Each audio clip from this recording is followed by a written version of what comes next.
Okay, hi, my name is Marcus Mann. I've been one of the TAs here for the past 2 weeks at SICSS. It has been an absolute delight, and it is also a delight to introduce the next group who are going to be presenting on estimating the undocumented immigrant population and examining news discourse in North Carolina through machine learning. Thanks. With the previous group, if you guys could introduce, you can come up. If you guys could introduce yourselves and where you're from, that'd be great.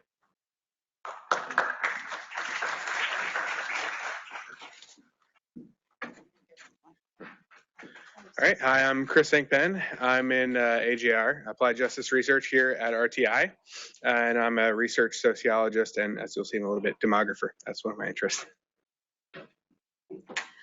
My name is Felicia Vega. I'm from the Laboratory for Analytic Sciences at NC State University, and my background, I'm researching radicalization detection.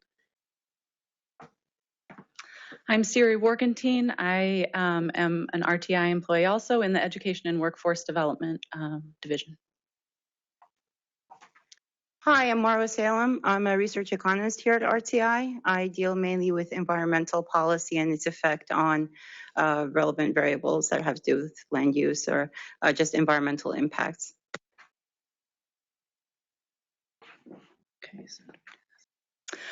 So we are excited to talk through our presentation today.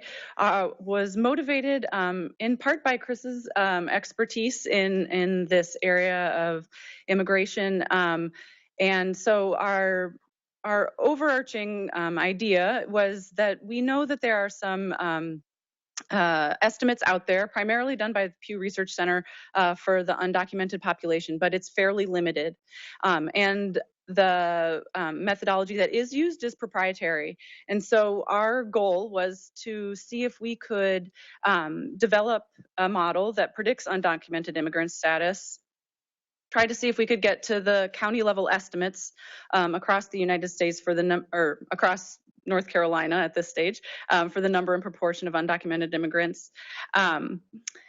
And finally, we wanted to look to see what was the news discourse around. So pulling in not only the synthetic population data, but also to look at newspaper articles. What was the discourse around immigration and immigrant status at the county and region level? And in the future, we'll talk next steps towards the end, but that sort of sets up why we were motivated to do this project and what we were hoping to do.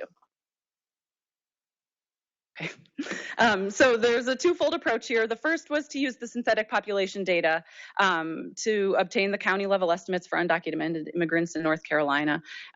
This we'll talk in greater detail as we go through, but as you've heard from the prior group, this involved preparing the data, developing a model with the training and tests, putting that model onto the full synthetic population, and then estimating the results, visualizing them, and sort of validating them with some gut checks.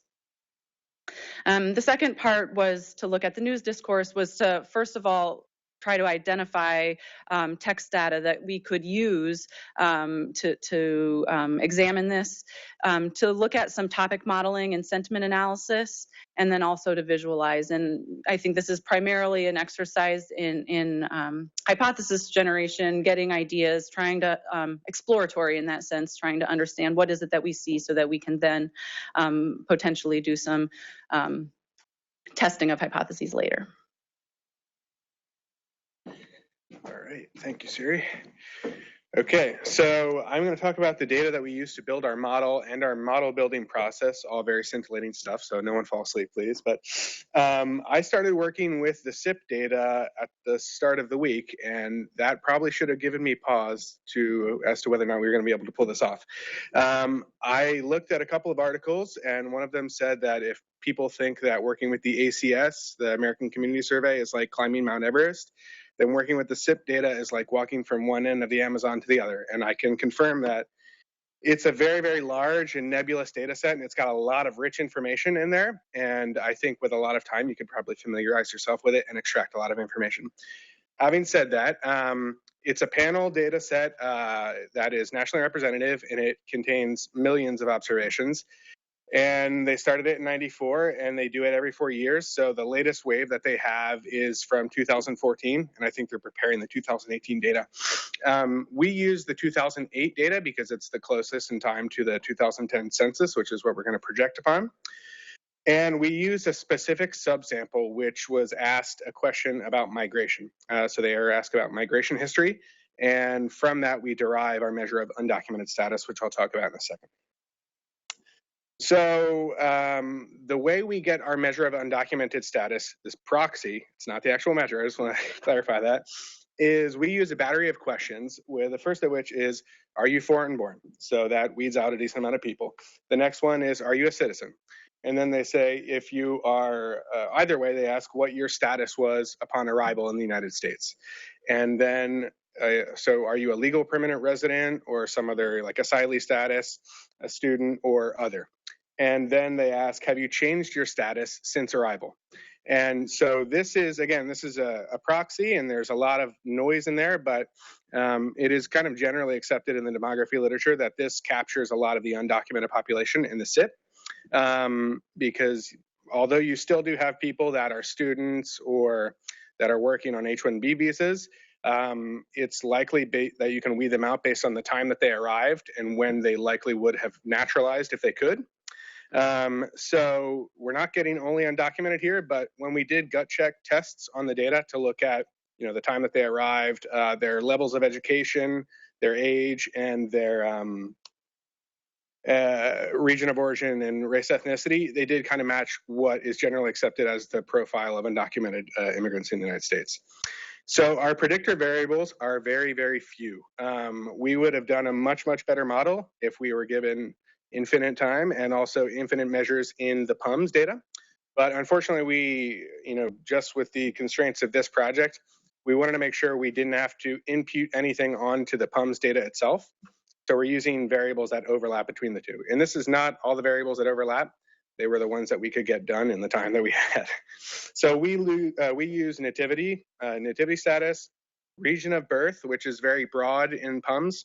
It could be better if we had restricted data, and I think a lot of people will probably say that, but we couldn't get the application approved in time. So we also look at race, sex, ethnicity, age, and levels of schooling, whether or not the person has children in the home or not, marital status, and their year of arrival.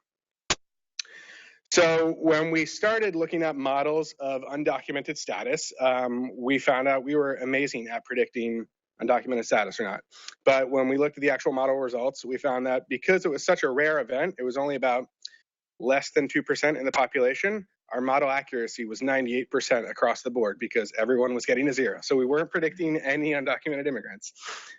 So after doing a little bit deeper search, we realized that rare events, you probably shouldn't be using accuracy as your metrics. So we started to privilege other metrics.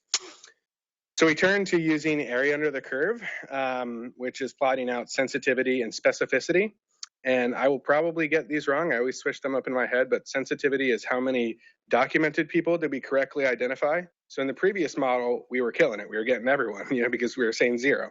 But our specificity was terrible. How many undocumented did we correctly identify? We misidentified all in the previous ones. In these new ones, we were actually getting estimates. So here we compared a number of different models. The ones I was able to plot for this for this chart were gradient boosted machines, logistic regression, which still performs quite well, linear discriminant analysis, support vector machines, and CART. So just looking at some, so the confusion matrices here, the thing that we were interested in is this blue square here. So we can see that in logistic regression, we're getting 205 predictions, but we're still getting more false predictions than we are correct predictions. In CART, you know, we're slightly improving here in our percentage. And when we look at linear discriminant analysis, we're getting a ton of people actually accurately predicted, but we're doing that because we're letting a lot of garbage in the model, for lack of a better word. Basically, we're upping the threshold. So we're getting more people that are undocumented, but it's actually an unpure measure there. So we ended up choosing gradient boosted trees because we were actually, our predicted class for undocumented, we were getting more predictions correct than incorrect there. So we're still missing out on what the actual prevalence in the population is. And so here we can see that in all but the linear discriminant analysis, we're predicting that there's less than 1%, when in our sample it was about 2%. So to rectify that, we're going to talk about how we assign some of the labels. So if we were interested in accurately predicting, okay, do you, Derek, do you have cancer or not? We would really be interested in making sure we got it right. But in this particular this exercise, we're only interested in the counts. So what we thought is we'll take we got this recommendation from Casey Jones, so it wasn't ours, but he helped walk us through it, so I may make a mistake here. We took the predicted probability that you got for being undocumented, and then we also gave each person a random number between 0 and 1, and then we said if your predicted probability is greater than a random number, you are assigned a 1. If not, it's a 0. So we are going to potentially drop out some people that are likely undocumented, but overall, this method kind of gets us closer to what's in the actual sample. So what actually was predictive of undocumented status in our model? Nativity, understandably, was very predictive. But then region of birth, being from Latin America, was also very predictive in the PUMS data. And in the SIP, it was actually even more predictive because we had kind of more nuanced measures. So the region that was most predictive was Central America, followed by North America, most likely Mexico, followed by South America. And we also have age, which we, for some reason, kept calling TAGE in our samples and never relabeled it, was also very predictive. So the younger you are, the more likely you were to be an undocumented immigrant. And then time in the United States, which kind of ties in, is endogenous with age and Hispanic ethnicity. So now I'm going to turn it over to Mara, who will talk about applying it to the synthetic population. So after we landed on the model that we're going to be using, so we had already cleaned up the data set so that we can use, we first of all merged the synthetic population with the PUMS data, and then we coded both data sets, the SIP and the synthetic population, so that they're comparable. And then we applied the GBM model to our synthetic population, North Carolina, which is about 9.3 million records. Or some of those actually turned out to be counties not in North Carolina. So there were South Carolina, Tennessee, and Virginia, Georgia as well. So these were cut out of our sample. And so that's why we end up with about 9.2 million records. So after we apply this model to our synthetic population, we find that the proportion of undocumented immigrants in the synthetic population is around 2.1%, which is not that far off from what we were seeing in the sample, as well as what the Pew Research had estimated. We are below their lower bound, but relatively speaking, given the low number of predictor variables that we were using here, this could be very easily improved upon. And then we wanted to see what this looks like in North Carolina. So this is just the count data, and that's why generally you're not going to find that much variation. But we do find, like in Wake and in Mecklenburg, these are where we have the largest counts of undocumented immigrants, which again, because of the measure that we're using is not that precise and that can be improved upon, will include students, H visa workers, and these are generally going to be concentrated in those counties. So we moved on to looking at proportions. So here, out of the undocumented immigrant population, you have the proportions of the population in the county, and then we're breaking them down into quantiles. So we look at here, we also see, so it's expected where we find the highest concentration of these individuals are in like the Triangle and surrounding areas, as well as in Charlotte. And then we also looked at like the other measures or our predictor variables on this map to see if it's going to be consistent across, like Siri was saying, it's like a gut check here. So this is the proportion of people that are of Hispanic origin by county. And also broken down into quintiles, we find almost the exact same distribution. Going through where the non-citizens, that people that are non-citizens. Again, this is all for the synthetic population. But we also find a very strong correlation there in the distribution. These are like non-native born. So as Chris was just saying, these are the variables that we found were most predictive in our model. And these are the, like that we use these, that was the only reference point that we have, which is the Pew Research. So they reported like 325,000 of undocumented immigrants in North Carolina, where the range there is between 240K and 425. We found like 191,000, which, like I said, was lower than the lower bound here. But again, with as we were increasing predictor variables as we were working through the model, we did find that percentage tended to increase as we added more predictor variables and were able to more closely align with what we have in there. So hopefully, like, and we're going to go through this with next steps, is just adding more the more restrictive data where you have these identifying variables. We can tease out people who are here.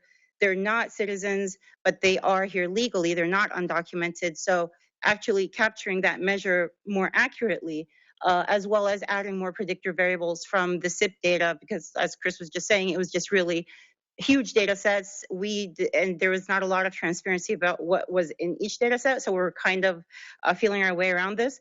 So this is something that could be improved upon. And I'm going to turn it over to Felicia.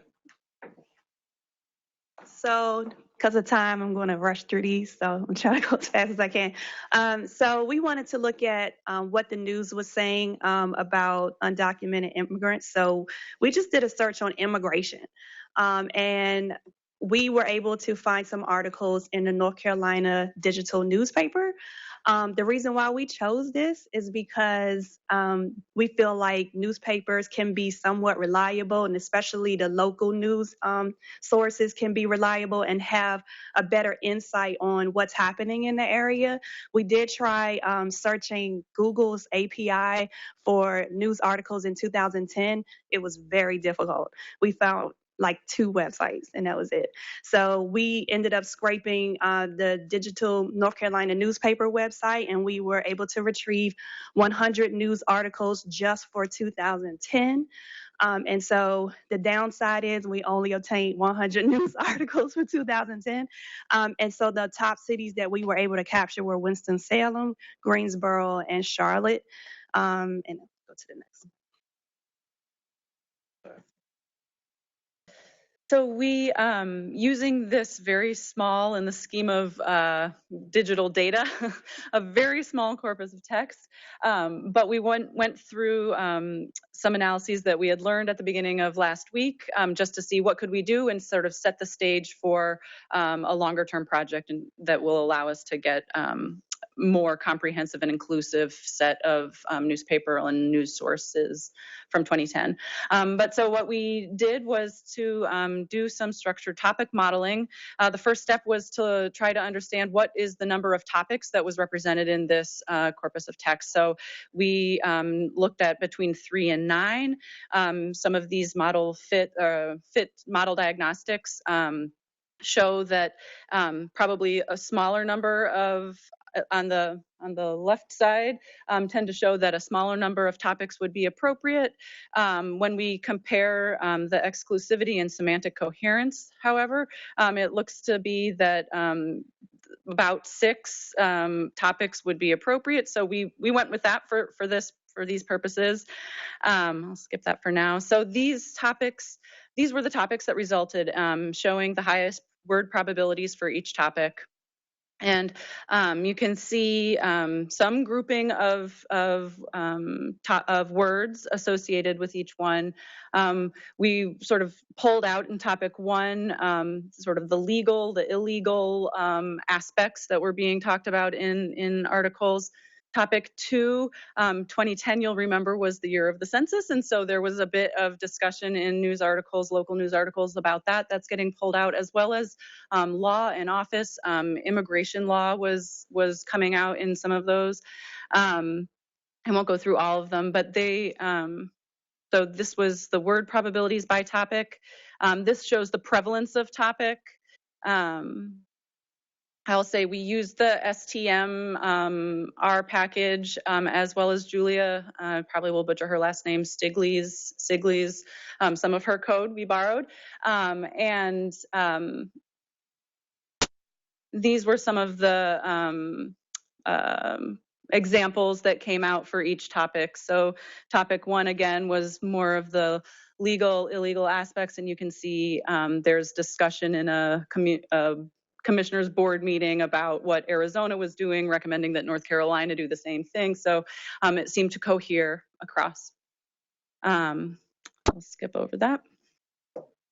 And I want to quickly talk about how you can leverage dictionaries. So we had a dictionary full of countries, all the countries in the world, and we were able to pull out what those dictionaries match to in the data set. So this is a way to discover the unknowns that you weren't previously aware about in your data set. We did the same thing for ethnic groups. So you can see Hispanic is number 1.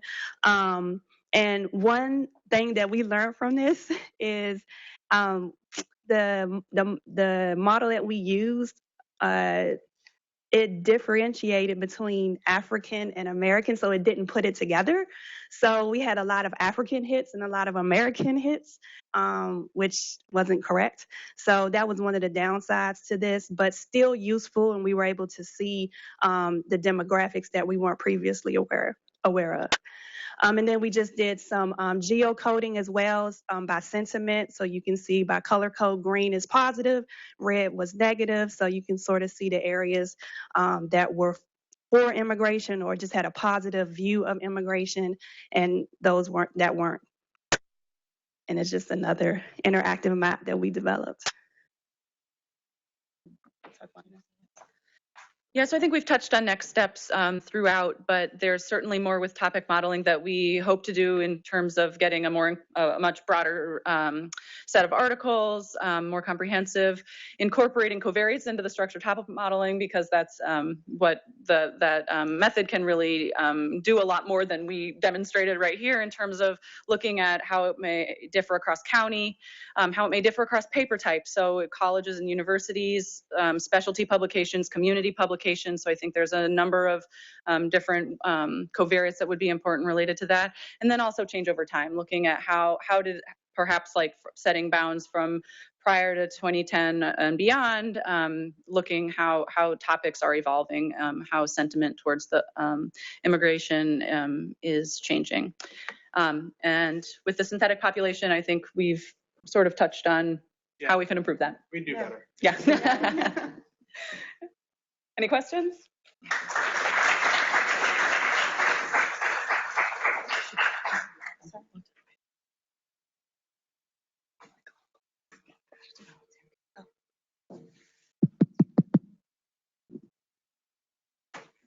Thank you. Could you scroll back to one of the maps with the quantiles and the scale? I think I was struggling to understand exactly what those percentages were saying, any one of them. So is that saying like in any one of those counties, 60 to 80% of the population? What is that saying? What's the legend saying exactly? So the highest, actual absolute highest proportion that we found were in Durham and Dublin. They were both a little over 4% of the population was in our sample as undocumented immigrants. What this does is it looks at the proportions over counties and it breaks those down into quantiles. So the darkest part is where the highest percentages are, but compared to the percentages of other counties, not compared to the overall population. As a percentage of that count, I mean, of relative to other counties. Yes. It's kind of a density kind of measure. Yeah. So if you imagine in a table that this is the column that you have just proportions, where again the highest is like 4.4%. We're breaking that down into quantiles. So in the like the RTP area around, or like the triangle, this is where the highest proportion of undocumented immigrants would lie. It doesn't mean that they are 80% of the population. It just means that out of North Carolina counties, this is where the highest proportions they're in the top 20% or whatever. Okay. It's top 4%, between 3 and 4% in that area. Okay. Mm-hmm. Okay. Thanks for the presentation. It's a very interesting project. And my question is that what can be the application of this model to estimate the undocumented immigrants in the United States? I was kind of worried about it because from my perspective, it can be very scary, right? Like different social groups and different people when they try to, if they try to like use this model to do something that they want. So I guess I'm just curious, like, how do you approach this question from your perspective? Thank you. I think, well, I mean, in the back of our head while we were doing this the whole week was sort of that adversarial, when Matt Salganik at the beginning of last week was saying, you need to go into your project not only thinking about what is the benefit of the project, but also what could somebody do to, take an adversarial, try to wear those shoes for a second and see what. So, I mean, I'll say one thing and then I'll let others speak too. But like, I think one way on the positive side that you could think about it is one, like more information is better, and we know that undocumented immigrants face a whole host of problems that and need resources, assistance, targeting, ensuring that their civil rights are protected. There's a lot that we could be thinking about in terms of where to cite social services, how to, you have to, your question is very well taken. And we were struggling with thinking about that all week long. Yeah. Just to add to that, I would say that our model at the individual level, terrible, and our model at the household level is also garbage. But if you aggregate it up to a level where you might want to distribute resources, like at the county, then it is probably relatively representative. I think we found Duplin had the highest percentage because they had something like 4,500 undocumented immigrants, but they certainly weren't the highest count. And Durham was right behind it as well. So if you did want to allocate resources to a certain area, it would be useful to look at it at this aggregated measure, and hopefully that's not a measure that's fine enough to do harm with. That's our hope. Okay, we have time for one more question.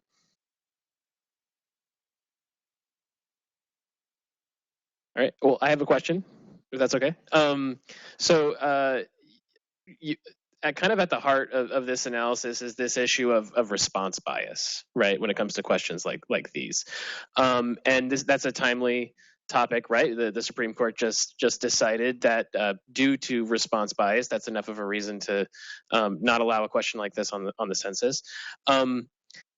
As you guys were going through your analysis, how were you thinking about response bias, and did you think that some of the things you came up with can help address that in any way? Yeah, thank you. That's a really good question. And I agree, very timely too. So one of the things that we looked at was, well, some previous research using the SIP data has looked at differences in questions over the panels. Sometimes they ask this question, sometimes they don't. Sometimes they ask it more explicitly too, and they've not found what's known as a chilling effect. They don't see increased missingness in questions that do include, or rather in modules that do include it, as opposed to ones that don't. And even on an item response, I think when they vary how they ask the question or the level of specificity, they don't see a dropout in missingness as well. But of course, it's, we do want to know who is saying yes and why are they saying yes and why are they not. So one of the things that we would like to do, given time, after work hours, would be to incorporate some other estimates of undocumented population in surveys. Like the LA Fans has restricted data that I think was actually carried out by RTI, and it's going to be available in 2019. So we would like to use that and compare what our responses look like. And then we also have some surveys that RTI did here in North Carolina for undocumented farm workers. And we like to compare what that population looks like compared to the ones in the SIP as well, just as a gut robustness test and gut check as well.